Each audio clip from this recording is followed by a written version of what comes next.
투데이 오늘의 말씀. 오늘은 사도행전 3장 11절부터 16절까지입니다.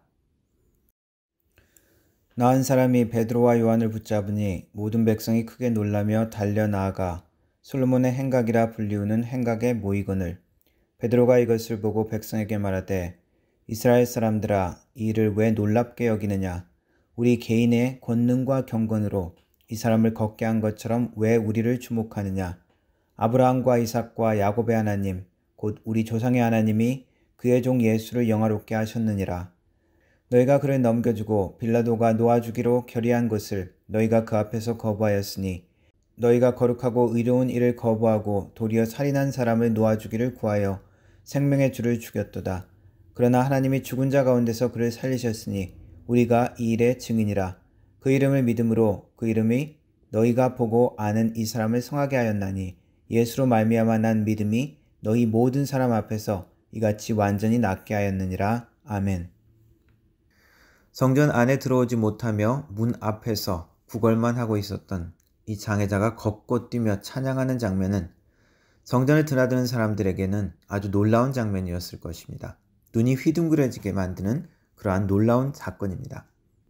치유받은 이 장애인은 베드로와 요한을 붙잡고 솔로몬의 행각이란 곳까지 따라 나왔습니다. 평생 들어가 보지 못했던 성전 안을 들여다보고 유대인의 뜰까지 다 갔다 온 놀라운 감격과 고마운 마음으로 그들과 함께 있었던 것 같습니다. 그리고 사람들은 그들 주위로 모여듭니다. 성전을 방문하던 사람들에게 성전 문 앞에서 구걸하던 장애자가 성전 안에 들어와서 뛰며 찬양하는 모습, 그 모든 것을 보고 사람들은 놀라며 이 치유받은 사람과 그리고 베드로와 요한에게 놀라며 모여드는 모습입니다. 이렇게 놀라며 모여드는 사람에게 베드로는 설교를 시작합니다. 이것은 사도행전에 나오는 베드로의 두 번째 설교입니다. 설교의 내용은 이 사람을 걷게 된 것은 우리의 개인의 권능이나 능력이 아니다. 놀랄 필요가 없다. 너희가 죽였던 생명의 주 예수 그리스도는 하나님께서 다시 일으키시고 살아났다. 우리가 증인이다. 바로 그 예수의 능력으로 이 사람이 치유되었다라는 메시지입니다. 흔히 기적과 놀라운 체험, 어떤 축복을 받았다고 생각하면 우리는 스스로를 자랑스럽게 생각할 때가 많이 있습니다. 내가 기도를 얼마나 많이 했는지, 얼마나 열심히 금식하고 얼마나 경건하게 살았는지, 얼마나 말씀을 열심히 받는지를 자랑할 수가 있습니다. 자기 의지를 높일 때가 많이 있습니다. 평생 40년의 장애자의 삶을 치유한 것, 자랑할 만한 일이고 사도들은 자기들을 높일 수 있는 기회일 수도 있습니다. 그러나 베드로와 요한은 영광과 관심을 자신들에게 집중하지 않고 예수 그리스도에게 돌리고 복음을 전하는 기회로 삼습니다. 우리에게 주어지는 은혜와 축복을 우리는 어떻게 생각하고 다루고 있습니까? 예수님께 영광을 돌리며 복음을 전하는 기회로 삼고 있습니까? 아니면 내 영광과 욕심과 자랑으로 삼고 있습니까? 베드로와 요한은 그들의 사명, 복음을 전하는 것을 잊지 않고 주님께 영광을 돌리며 복음을 전합니다. 베드로의 이 두 번째 메시지는 첫 번째 설교와 거의 동일한 주제이죠. 예수께서 누구이신가를 설명합니다. 생명의 주시다. 그는 죽일 수 없는 존재다. 하나님께서 예수를 죽음 가운데 놓아두시지 않으신다라고 이야기합니다. 어떤 생물은 생명력과 회복력이 아주 강합니다. 동물 중에서도 도마뱀 같은 것은 꼬리를 잘라도 다시 재생하죠. 그런데 남미의 멸종위기에 놓인 아졸루트리라는 도룡뇽이 있습니다. 생물학자들이 관심을 보이는 이 도룡뇽은 아가미를 잘라도 다시 재생되고 다리를 잘라도 회복되고 눈이 없어져도 다시 생깁니다. 뇌의 일부와 몸이 잘라져도 강한 재생력으로 다시 살아난다고 합니다.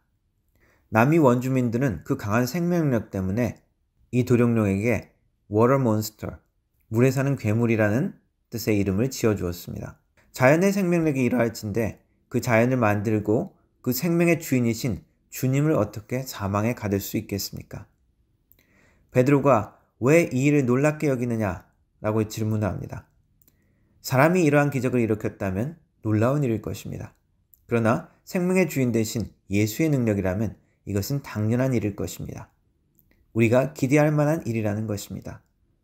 생명의 주인인 예수님은 우리가 그의 생명의 능력과 회복을 믿기를 원하십니다. 사람들의 반역과 악행과 불의가 예수를 한번 죽였지만 예수님은 결코 그 죽음에서 머무르실 수 없는 분이셨습니다. 그 예수님을 따르는 우리도 주님은 담대하기를 원하십니다. 40년 동안 일어나지 못했던 이 장애자가 일어나는 것, 사람에게는 불가능한 일입니다. 그러나 베드로의 메시지처럼 그 이름으로 다시 강하게, 완전하게 낫게 할 수 있다는 것입니다. 그러나 베드로의 메시지처럼 그 예수의 이름으로 다시 강하게, 완전히 낫게 하실 수 있었습니다.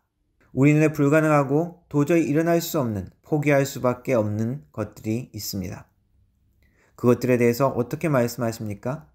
생명과 회복의 주인이신 예수님을 바라보기를 원하십니다. 우리가 원하는 시간이나 방법대로 모든 것이 된다는 것이 아닙니다. 그러나 주님은 지금도 구원을 우리에게 주시기 위해서 기적 같은 회복의 일들을 행하고 계십니다. 그리고 주님께서 지금도 살아계셔서 우리의 기도를 들으신다는 것을 보여주십니다. 그 예수님 안의 회복과 치유에 대한 소망과 믿음으로 살아가는 주님의 백성 되기를 축원합니다. 기도하겠습니다. 생명의 주인 되신 예수님, 우리의 주인 되셔서 지금도 살아계셔서 우리와 만나주시고 우리의 기도를 들어주시고 우리 속에서 역사하심을 감사합니다. 성령을 통해서 역사하시는 그 주님께 더욱더 나아가게 하시고 생명의 회복의 믿음 안에서 살아가는 우리가 되게 하여 주옵소서. 예수님의 이름으로 기도합니다. 아멘.